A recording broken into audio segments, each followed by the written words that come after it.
Cairns. Nayaravoro. Tungali Nayaravoro. Oh, what a try! The Waratahs score another one. Wide to Lamu. He's got the bounce. He's handed off his opposite. Lamu.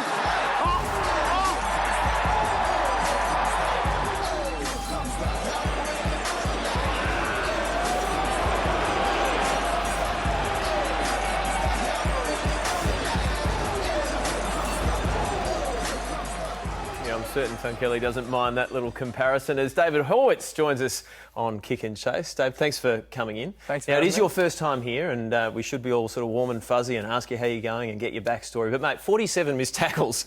What's going on? Not him personally. No.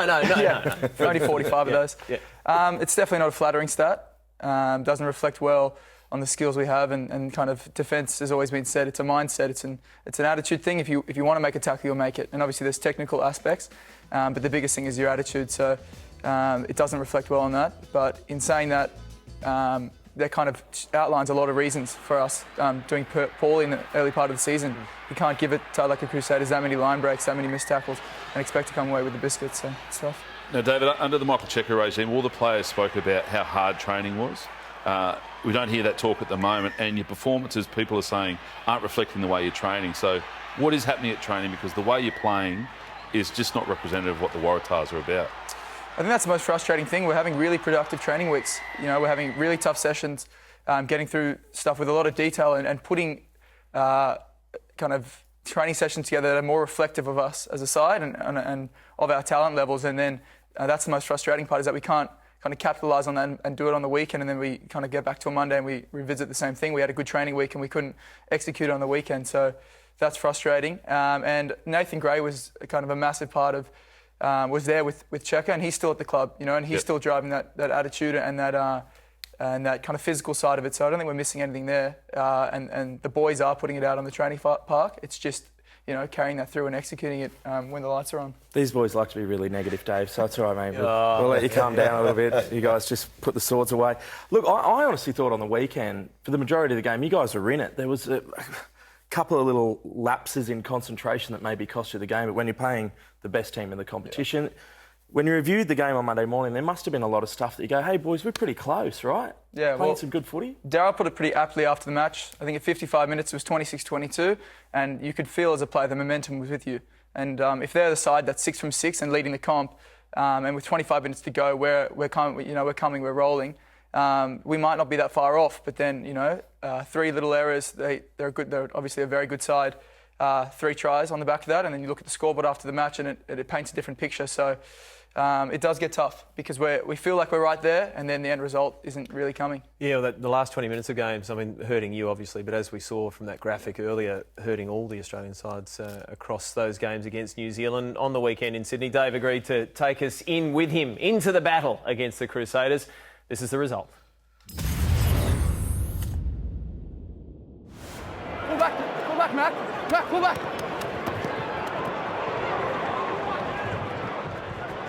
Play me, mate. Play me, mate.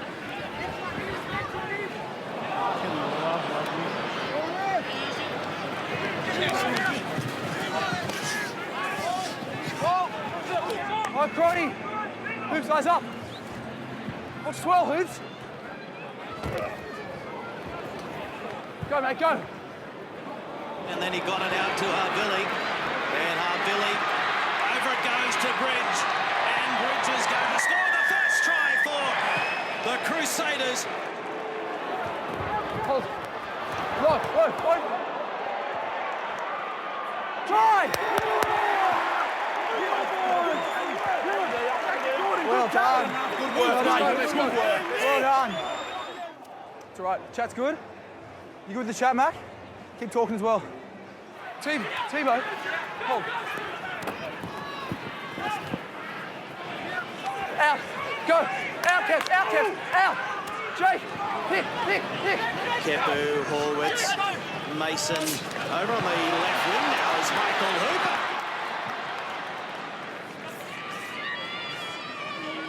Deep, Mac. Deep. Jakey. Hit him, Jake. Straight through is Gordon. Gordon for the try line. Woo! Well done, Snake. Mackie Mason. Well done, brah. Your ball is. My ball.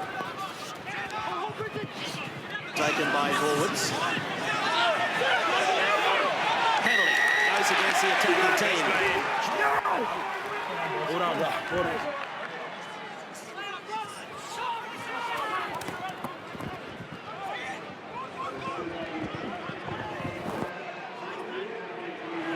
So now it's Michael Wells who bumped one or tried to bump Douglas. And Mason gets it out to Clark, quick hands. No, Yorodoro. Kangari, no, Yorodoro. Oh, what a try! The Waratahs score another one. Well done, you big boss. Well done, brah. Go on. That's the way it's going to end at Allianz Stadium. Congratulations to the Crusaders. We're good for game, we're good. Well done. Matt, awesome debut, brother. Welcome. Played really well.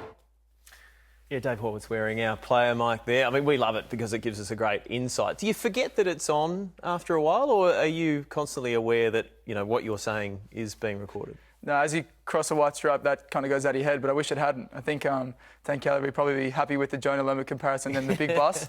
You can see I'm a bit nervous approaching him, even saying that.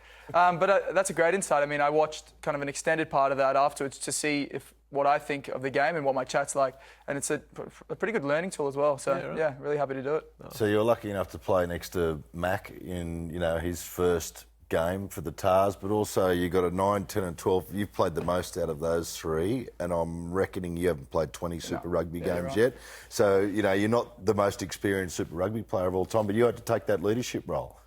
Yeah, with Nard out and then obviously Fanger and Jake swapping over, it's something you have to step up to. But, at every level, if you play 10 or 12, you have to provide that chat and you kind of have to provide that leadership. Max, he's on a debut, but he's still calling the shots. He's still interacting with all the players, telling Izzy what to do. So it's kind of irrelevant of your experience when you're in one of those positions. It's part of your duty. Just like. Sorry, you brought it off. Sorry to cut you off, Dave. But before the game, when they showed the camera in the change rooms, you saw Matt was actually the one leading the conversation. Did he just embrace that really early on as soon as he got selected? Yeah, he did. And that's what the good tends to do right from the outset. Just like Tolu, the hookers have to throw the line out. He has to provide the leadership. He has to tell you where to go and make tough decisions. There was times on the field where we had a line-out move set, and I'd call something and he'd override me and say, "No, Dave, I'm the 10. This is the way it goes." And I'd be like, "All right, Mac Mason show." Good on him. Good on him. Now, Izzy Folau, we love to see him with the ball in hand, and we also love to see him with space. At 15, he certainly gets the more chance of having space, but do you think he's good at 13? I think he's good at 13. He gets more touches when he's at 13, and that's just the trade-off, is whether he gets space or whether he gets more ball. Or the wing. What about the wing, do you reckon?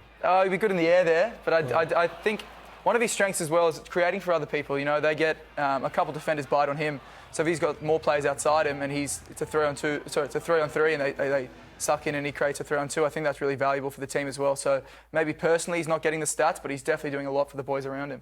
This weekend, Kearns, 5-day turnaround. How's the team feeling? Yeah, well, that was probably a benefit of the weekend, is that we had to kind of put it all behind us because, we've got another challenge this Friday. The Canes are obviously leading by a country mile with the amount of points they score. I think it's over 50 a game. So we kind of transferred straight onto them, our focus, at our first session today. And you can see the boys really want to make up for the kind of the lapse in the last 20 minutes of the weekend.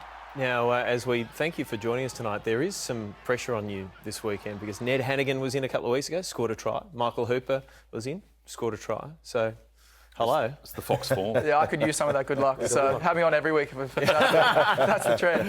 Very good. Thanks for joining us, and thanks once again for the play, Mike. Good stuff. No worries. Thanks for All having me. right.